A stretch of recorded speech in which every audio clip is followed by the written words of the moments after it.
If we woke up tomorrow morning and there was no nature, what would that actually mean? There'd be no water. There would be disasters everywhere. There'd be disruption. Well, there would be no supply chain. And actually, if you take it to the nth degree, there would be no customers. We are in a time of great instability. Climate change and ecological breakdown are already upon us. This is like a disaster movie. Fire, flooding. At a certain point, there'll be too much risk in the system. But while we are starting to address the climate emergency, a twin crisis, just as urgent, has unfolded alongside it. The loss of biodiversity has reached an unprecedented rate in the history of humankind. We're seeing crop failures because of biodiversity loss. In the UK, we have lost nearly half our wildlife and destroyed large areas of our most valuable habitats. Losing nature's richness and variety takes us into dangerous and unpredictable territory. In a nature-depleted country, simply put, we wouldn't be able to operate as a business. This film will show why our future survival and prosperity is totally dependent on a healthy natural world, and how a new way of doing business is needed now. Those that recognise the challenge for what it is and rise to it will thrive. This is one of the biggest opportunities that we're sitting on this century. Those that ignore it will not survive. What is needed is you to take action now.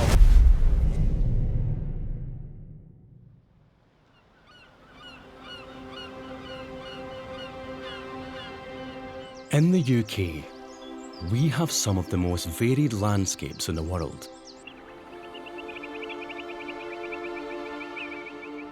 From mountain ranges to ancient woodland, grasslands to dramatic coastlines. Our land and our seas are home to treasured native plants and animals, and globally critical for many species that visit to feed and breed. There is wonder to be found here, and we're a nation that loves the great outdoors. Is that kingfisher? Yes! Just there, hang on, let's see if we can see it. But while the headlines focus on the destruction of faraway tropical rainforests, nature in our own backyard is just as threatened. We often think we're looking out on a green and pleasant land, but actually it's completely the opposite. Our soil is depleted, our rivers are dirty, and I think we've taken for granted what we see is good. Centuries of farming, urbanisation and industry brought us great progress and prosperity, but came at the expense of nature. Over the past 75 years, an intensification of all of these caused the UK's biodiversity to plummet. And since the 1990s, the decline has continued at pace. I don't think we've understood how much we have been destroying nature in the way that we live, in the way that we run our businesses, in the way that we invest. I think where we are right now is at a perilous place. The statistics are stark. Over the last century, we've destroyed vast swathes of our most valuable habitats. Wetlands, 90% gone. Seagrass, 92% gone. Ancient woodland, 70% gone. Wildflower meadows, 97% gone. In fact, the UK has one of the lowest remaining levels of biodiversity on Earth, lower than any other G7 or G20 nation. As a leader of a British business, knowing that the UK is in the bottom 10% of the most nature-depleted countries in the world makes me feel quite sick. This crisis point for nature comes as the UK government and business community claim to be leading the way as the world tackles climate change. The UK was the first major economy to pass legislation committing to reach net zero emissions by 2050 at the latest. And there is no question of the vital role of business. We are going to move towards making it mandatory for firms to publish a clear, deliverable plan setting out how they will decarbonise and transition to net zero. But by only focusing on reducing emissions, we make the task impossible. Without nature firmly integrated in our transition plans, we cannot even get close to reaching net zero. I think business has got their minds wrapped round net zero. And there's this massive drive and focus on reaching those targets. But actually, it's created quite a dangerous moment for nature because it's at the exclusion of everything else. And they're not separate issues. Nature helps us achieve net zero. Understanding the true value of nature is not only critical to securing our net zero future, it's also vital to help businesses adapt to an already changing climate. Nature is natural capital. It's an asset that provides benefits. It's an asset just like produced capital, like roads, and buildings, and human capital. We are embedded in nature. Our economy is embedded in nature. So ultimately, all business, all economic activity relies on nature. Nature pollinates our crops, provides us with raw materials and gives us clean air and water. But our reliance on healthy biodiversity goes even deeper than that. The intricate balance of the natural world regulates the Earth's temperature and weather patterns. And that makes it our greatest ally in our fight against climate change. The trees and the landscape and the soils and the peatlands, they all soak up carbon and hold on to it and stop it from being in the atmosphere.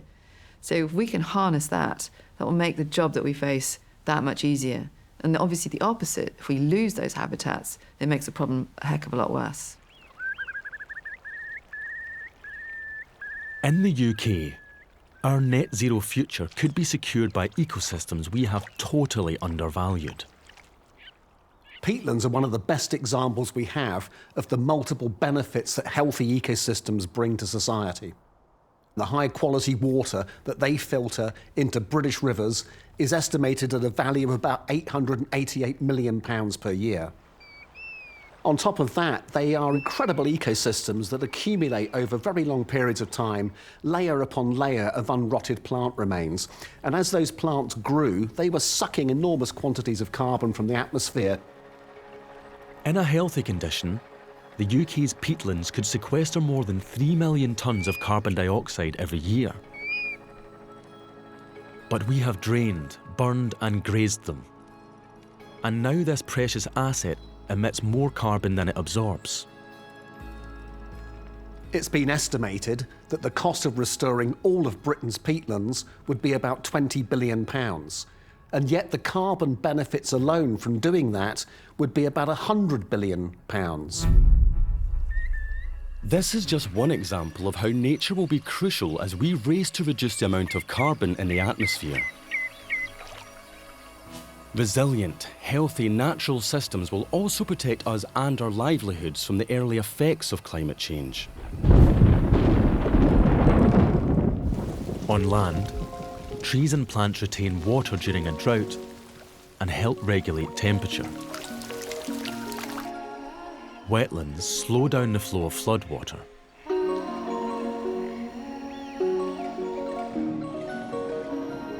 Marine ecosystems like kelp and seagrass protect coastlines from wave energy and erosion. But we have depleted our landscapes and our seas to such an extent that they are buckling under the pressure. increasing the costly impacts of extreme weather. I always say that if insurance companies are worried, then we really do need to pay attention. And insurance companies are worried. They recognise the part that nature can play in avoiding a disastrous future where we're looking at floods, we're looking at droughts. That's going to make it increasingly difficult for many people to live in their environment. We've seen as a business the devastating consequences of climate change and weather-related loss on our customers. At a certain point, there'll be too much risk in the system. We don't have enough nature left to purify our rivers.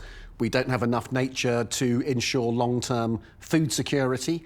We don't have enough nature to buffer against the effects of climate change or to catch enough carbon from the atmosphere. And we don't have enough high-quality nature for everybody to have access for their health and well-being. Over 1 million species will go into extinction within this century. 50% of the global GDP is dependent on natural resources. It's not just an environmental issue. It is an economic issue, it is a financial issue, it's a developmental issue. Biodiversity is the foundation of life.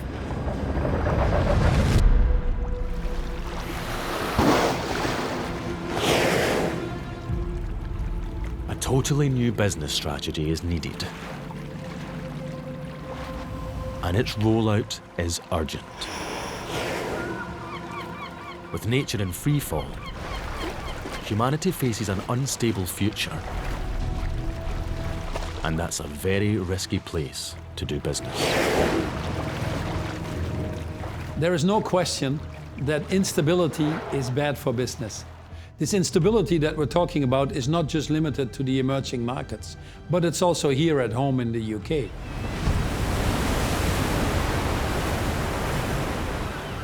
If we collectively extract resources at too great a rate, then that will in turn come back to harm the businesses that we own, and pretty much all of them. Understood properly, when you really read the science, where we're heading to by the end of the century is potentially as extreme as civilizational collapse.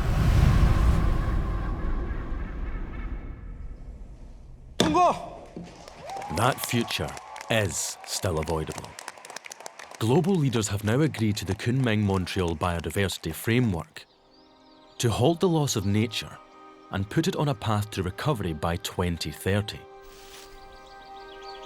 How we translate that into action is down to our government and our businesses. We must create a nature-positive net zero economy, which means nature is regenerated as we cut our greenhouse gas emissions. And with so much biodiversity lost already, we cannot delay. We need to start now to build back the natural systems that keep our planet habitable.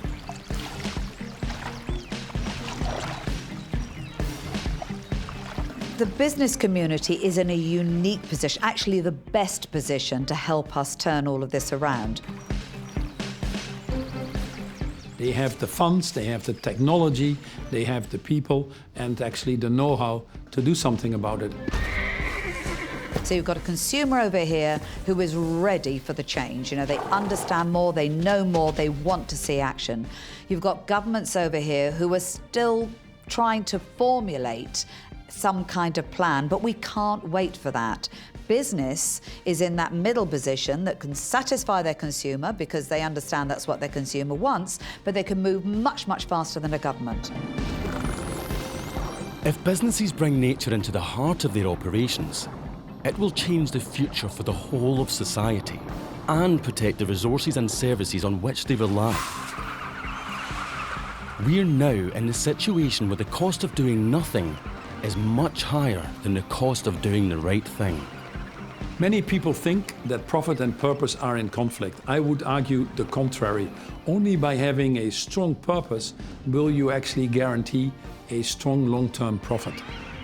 A strong purpose motivates us. We all want to be part of something bigger than ourselves. It makes you a preferred employer. It drives up the engagement. And all of this ultimately gets translated into better results.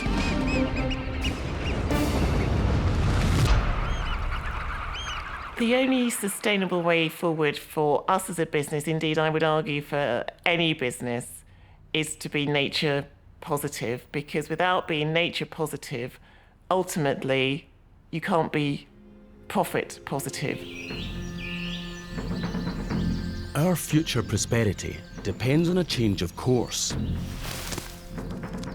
And brave businesses are already on the case. But the scale of this challenge needs every business of every size to rise to it. This transformation that we're talking about is not easy. We need the scale well beyond the industrial revolution and the speed well beyond the technological revolution. Most businesses are convinced of why we need to change, but they struggle with the how. And for businesses to get started, it's a very simple process.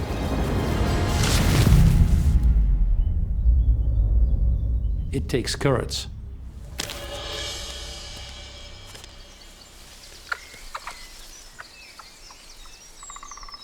There are already many tools and frameworks available for business to get started in managing their impacts and dependencies on nature and the risks and opportunities that result from that. The first step for any business is to work out where and how you rely on nature, and where and how you impact it.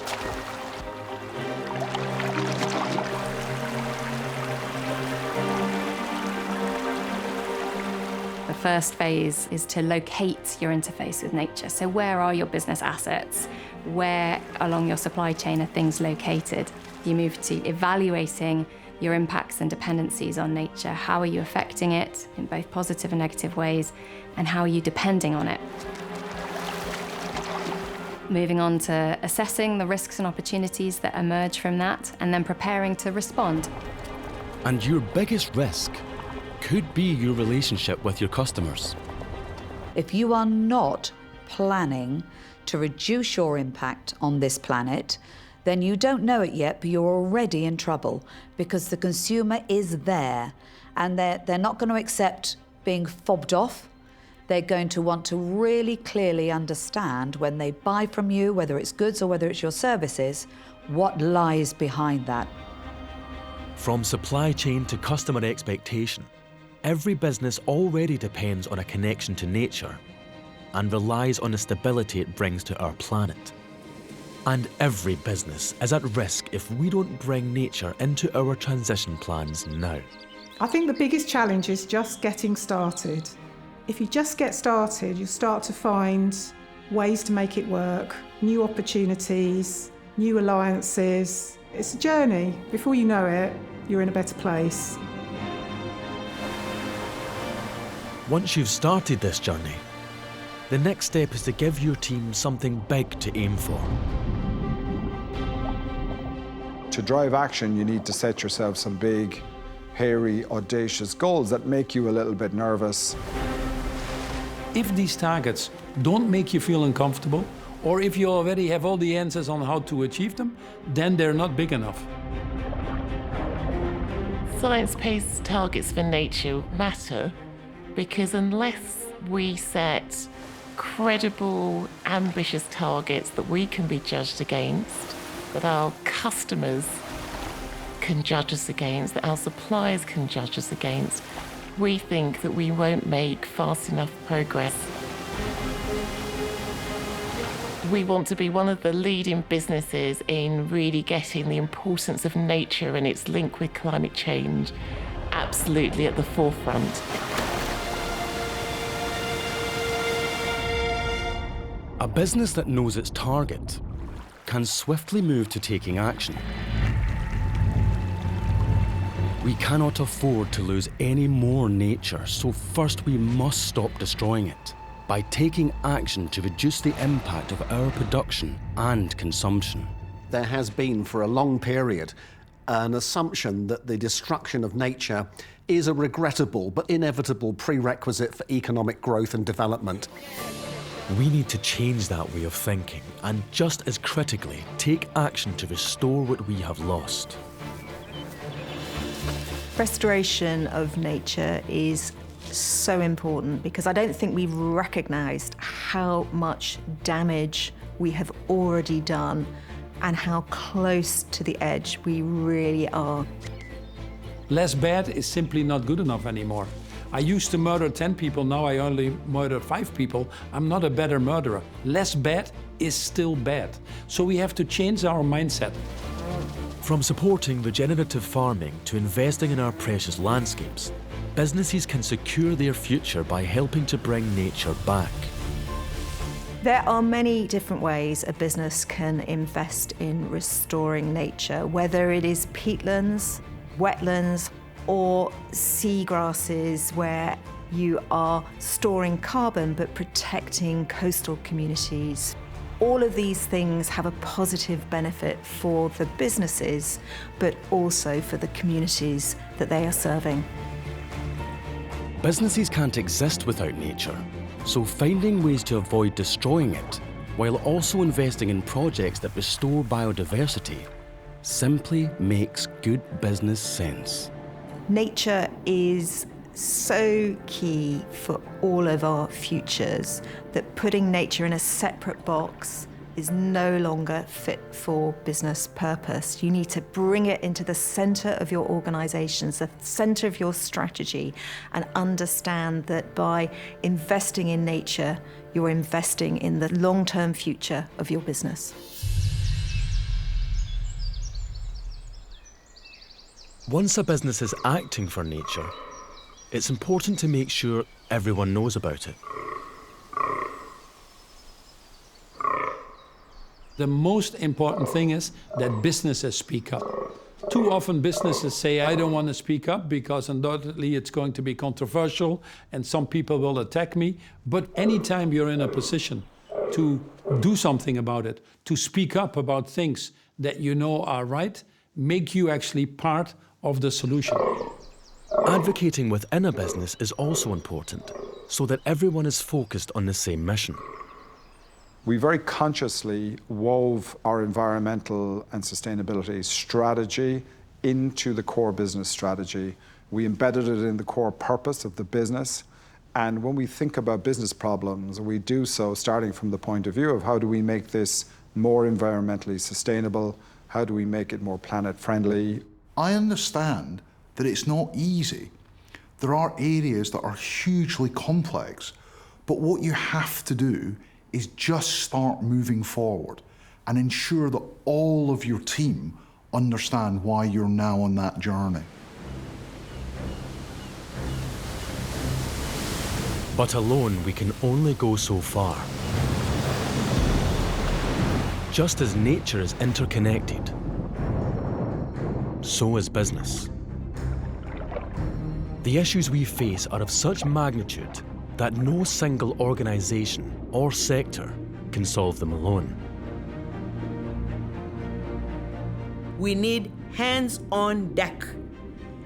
Whole of government, whole of society, whole of sectors together.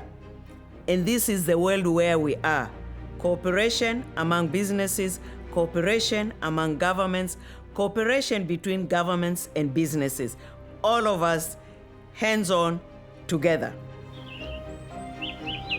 In any sector, some businesses will always lead the way, but there isn't time to wait.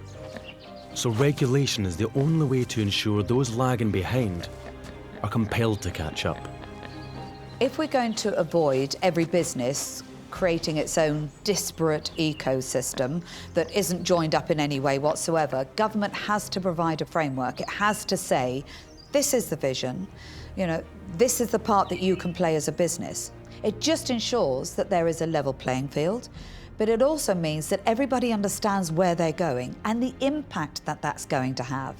Because without it, businesses are left considering their own impact, but very often the whole impact is far greater than the individual impacts of each business. Collaboration is essential, not only with government, but also with suppliers, customers, investors, and even competitors. This is not like normal business. Normal business, people can be a bit secretive and they want to ensure that they've got a competitive advantage. This is not what this is about. This is about everyone helping to move forward. This collaboration even means sharing innovation. We see it as being one of our responsibilities that we share ideas and we share information. We launched the Z House with Salford University, an exemplar house showcasing innovation from our supply chain to improve the thermal efficiency of homes, to reduce the water consumption of homes, and a great biodiversity environment. We don't see that as being a secret. We recognise that this is something that we have to share. Sharing ideas and innovation is one way of working together. Another is to collaborate on shared targets to drive industry change. For example, several of the UK's biggest supermarkets have jointly committed to half the environmental impact of shopping baskets by the end of the decade. The environment is an area where we don't see it as a competitive playground. We see it as an opportunity for the industry to come together, make sure the whole industry moves forward from an environmental point of view. The retailers have committed to take action across key areas where food has the biggest impact on the planet, from how we farm to what we choose to eat. In the highly competitive world of supermarkets, this is a remarkable example of the teamwork that is needed from all sectors. Every business to have impact, however large you are, you need to collaborate with other businesses in your sector to have the biggest impact for customers, the biggest impact on nature, the biggest impact on the world. And I hope the collaboration we've shown gives confidence to other businesses. Working together, alongside government and with the communities they serve, businesses in the UK can unlock a whole new future.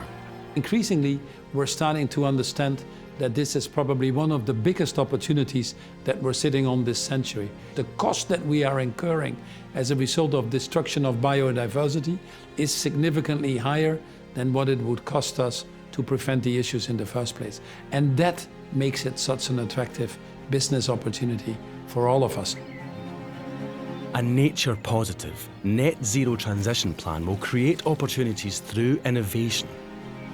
It will generate jobs and attract new customers. This is incredibly exciting, but it demands action and it demands urgency. Customers are agitating for us not just to be thoughtful about the environment, they want us to go further. They're demanding, and we've got to meet those demands. And I see a really strong, beautiful commercial case for us.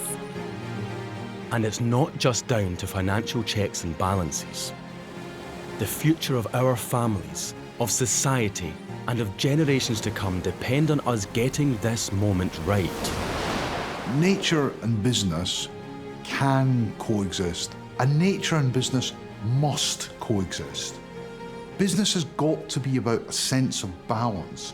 It's not just about the out-and-out pursuit of profit. As the UK emerges from the shocks of Brexit and the COVID pandemic, by delivering a nature-positive future here at home, we have the potential to lead the way to a brave, new way of doing business that benefits our natural world and secures our place in it. The UK has to be, and I believe can be, a leader on nature. We can do this, but we've got to act. I'm sold, I'm convinced that the time for action is now. I'm a believer in humanity and mankind's ability to innovate and find solutions, usually very late in the day, unfortunately, but I do believe that we have that capacity, and it's important. The sooner we act, the better. Human beings are amazing. We can do this. The issue is, are we going to use our amazingness for the bad, or are we going to apply it for the good? We've had 30 years of warnings about the impacts of climate change, the impacts we're causing to the natural world. It's now time for a crash program to reduce our pressures on nature, to restore climatic balance, and to put the natural world at the centre of our economy. We've left it till the last possible moment. Now is the moment when we have to act with vigour and act at scale.